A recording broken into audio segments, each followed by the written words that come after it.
재산이 확실히 많다 네. 이렇게 판단하면 그냥 가만히 있으면 되는 거예요. 되는 거죠. 이건 뻔하단 말이죠. 이거는 덮어 씌워져가지고 양식에 따라서 운영해 주셔야 됩니다. 자녀가 반대하는 그런 분들은 이 내용을 잘 알아두시면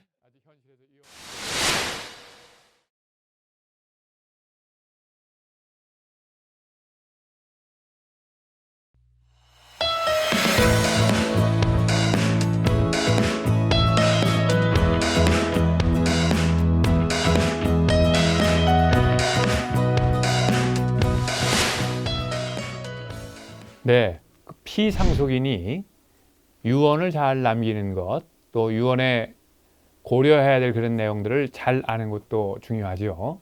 그러나 이제 산 사람, 이제 상속인이 어떻게 재산을 얼마만큼 어떤 재산들을 상속하는지 상속의 범위를 이제 정확하게 아는 것도 필요하게 되겠고요. 그다음에 상속을 어떤 방법으로 할 거냐 하는 내용도 이런 선택이 있다 하는 것을 아는 것이 중요할 겁니다. 그다음에 또 이제 하나 요즘 많이 나오는 이야기 중에 하나가 뭐 상속을 생전에 포기하게 되면 상속 포기의 효력은 어떤 것들이 있나 이런 부분들도 알아두시면 산 사람으로서 제대로 상속과 관련된 그런 일들을 처리할 수 있을 것 같습니다. 그래서 오늘은 상속인이 상속하는 그런 과정에서 알아야 될 중요한 포인트들을 함께 좀 살펴보려고 합니다. 자, 우선 김 변호사님, 우리가 이제 피상속인이 사망을 하게 되면 상속인이 상속을 받지 않습니까? 그렇죠. 이제 상속의 범위를 어디까지 이제 봐야 되는 것인지 설명을 해주시죠. 이제 돌아가신 분, 우리 이제 피상속이라는데, 뭐 아버지가 될 수도 있고, 뭐 어머니가 될 수도 있고, 그분이 돌아가시면 그 사람의 그 재산을 상속받는데, 이 재산에는 우리가 말하는 좋은 재산뿐만 아니라 나쁜 재산, 즉 부채. 부채를 재산이라고 부릅니까? 우리 법에서는 재산이라는 거예요. 그럼 이제 전문적으로 소극 재산이라 그러는데, 그렇군요. 모든 뭐 좋은 재산이든 나쁜 재산이든 다 물려받습니다. 그래서 이거를 포괄적으로 상속한다 이렇게 됩니다. 모든 걸 다 받습니다. 뭐. 그러니까 이제 피상속인이 사망하게 되면 상속인이 받는 거는 재산뿐만 아니라 피상속인이 가지고 있던 모든 부채도 함께 받는다. 그렇죠. 의미에서 포괄적으로 상속한다. 그렇죠, 그죠. 그런 이제 그 상속인이 받을 수 있는 부채의 종류는 되게 어떤 것들이 있을까요? 뭐 기본적으로 이제 상속인이 빌린 채무, 그게 제일 많이. 그게 뭐 개인적인 채무일 수도 있고, 금융권에 빌린 채무도 있고. 그 다음에 피상속인이 뭐 세금을 안 냈다든가, 뭐 건강보험료를 안 냈다든가, 모든 이제 이런 그것도 다 채무죠. 뭐 그 다음에 누구한테 뭐 손해배상해야 될 채무도 있는데 그걸 안 냈다든가, 은행에 이자도 안 냈다든가, 이런 모든 뭐 그 피상속이 내야 될 그런 채무가 다 포함된다고. 그러니까 이제 상속세를 내야 될 의무도 이제 상속인에게 있고 있는 것이죠. 그렇죠. 상속세를 포함한 모든 세금, 그다음에 뭐 과태료 있다고 하면 과태료도 뭐 이를테면 교통 범칙금이 있었는데 그렇죠. 뭐 내야 됩니까? 그러면 모든 게 다 내야 되는 거죠. 예. 이제 상속세는 이제 구체적으로 따지면 받고 나서 내는 거지만 그 피상속인이 원래 내야 될 채무들, 뭐 교통 범칙금 뭐 당연한 거고요. 뭐 모든 그 채무가 다 포함됩니다. 그럼 이제 상속인이 재산만 상속받는다 그러면 그냥 뭐 아무 조치를 취하지 않고 그냥 상속받으면 문제가 없을 텐데. 그렇죠. 이 문제는 부채가 실제로 상속받는 재산보다 클 수도 있고, 또 경우에 따라서는 상속받는 재산은 아는데 부채의 규모를 알 수 없는 경우도 있고, 그게 아마 실제 사회에서 종종 많이 있죠.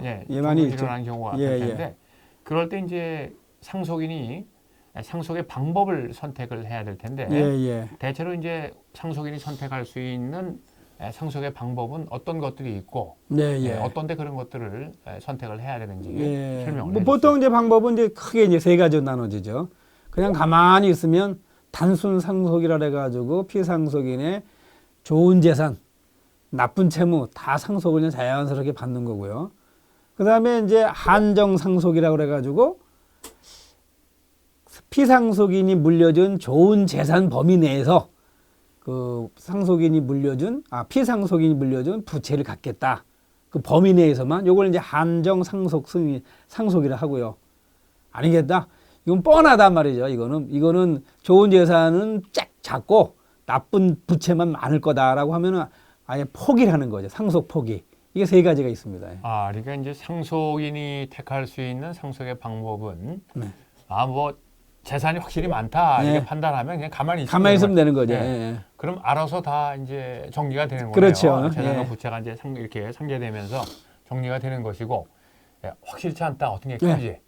그러면 한정 상속의 방법을 그렇죠. 택하는 것이고. 그럼 평상시에 이제 피상속인하고 아무래도 교류가 있었으니까 피상속인이 부채가 많을 것 같다. 뭐 없을 것 같다. 어느 정도 판단이 쓰죠. 이제 불확실함 수도 있고. 불확실하면 한정 상속. 그렇죠. 부채가 큰 것이 확실하다 그러면 아예 그냥 포기해야죠. 상속 포기를 하는 그런 방법을 택하면 된다 하는 것이죠.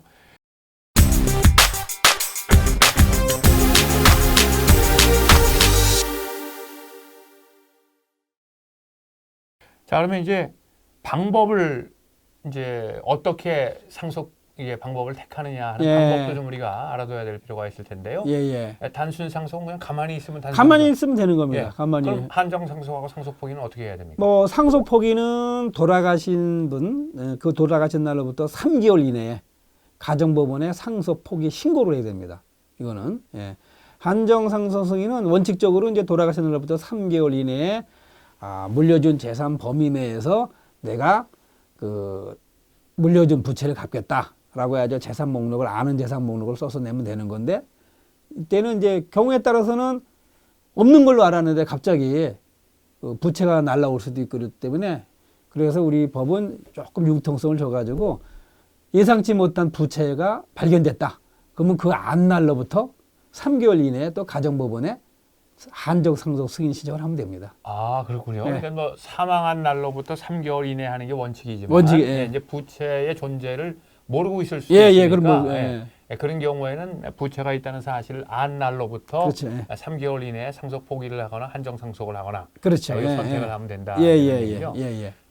뭐 그러니까 절차는 간단하네요. 그렇습니다. 가정법원 가서 양식에 따라서 체크해가지고 제출하면 됩니다. 꼭 뭐 변호사님 같은 전문가의 도움이 필요한 건 아니죠?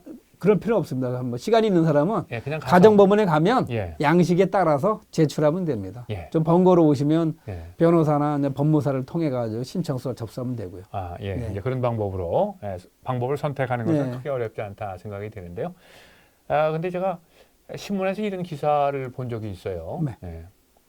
이 상속인이 여럿이 있는데 한 상속인이 상속 포기를 했더니 그 사람이 포기한 부채가 포기하지 않은 다른 사람에게 덮어 씌워져 가지고 그렇죠. 그렇게 됩니까? 그렇죠. 어떻게 작동되는지. 왜냐하면 이제 피상속인에게 자녀가 3명 있다. 근데 첫째, 둘째, 셋째가 있는데 첫째가 포기했다. 포기한다는 의미는 법률적으로 아예 처음부터 상속인이 아니 되는 겁니다. 그러니까는 1번이 포기하면 둘째, 셋째는 처음부터 상속인이 2명만 되는 거기 때문에 1번은 처음부터 상속인이 아니 된 것 같은 효과가 있기 때문에 그 상속이 좋은 재산이든 나쁜 부채든 두 사람에게 다 넘어가는 거죠. 그러니까 첫째가 포기한 게 그 사람이 둘째, 셋째가 이제 부담해야 되는 것이죠. 그러니까 이제 뭐 상속 포기를 하려고 그러면 사실 상속인들이 다 한꺼번에 포기를 해야 의미가 있겠군요. 그렇습니다. 뭐 형제간에 서로 얼굴도 안 보고 그런 사이가 아니라고 하면 공동으로 다 상속 포기해야 된다. 대체로 그렇게 하고 있는데 이제 사이가 진짜 안 좋은 경우에는 본인만 몰래 가서 하는 경우가 있죠. 한정 상속도 마찬가지입니다. 똑같은 상속. 한정 상속은 특징이 뭐냐면 일단 상속을 하고 받은 재산 범위 내에서 갚는다 이런 의미이기 때문에 엄밀한 의미에서 이제 포기하고는 다르죠. 포기는 애당초부터 상속인이 안 된 거고 한정 승인은 일단 상속인으로 다 받은 다음에 그 받은 재산 범위 내에서만 갚겠다 이런 의미입니다. 그러니까 이제 상속의 방법을 잘 선택하는 것도 중요하지만 이제 상속인들 간에 이제 함께 상속 포기를 하거나 한정 상속을 하거나 하는 이제 이런 의견을 잘 조율해서 함께 진행해야 상속인들이 사실 실질적인 이제 피해를 보지 않고 올바른 그렇죠. 상속을 할 수 예, 있다 예. 이렇게 보는 것이죠. 예, 아주 뭐 주의하지 않으면 네. 그 정말 이제 상속인 하나는 상속 포기했는데 네.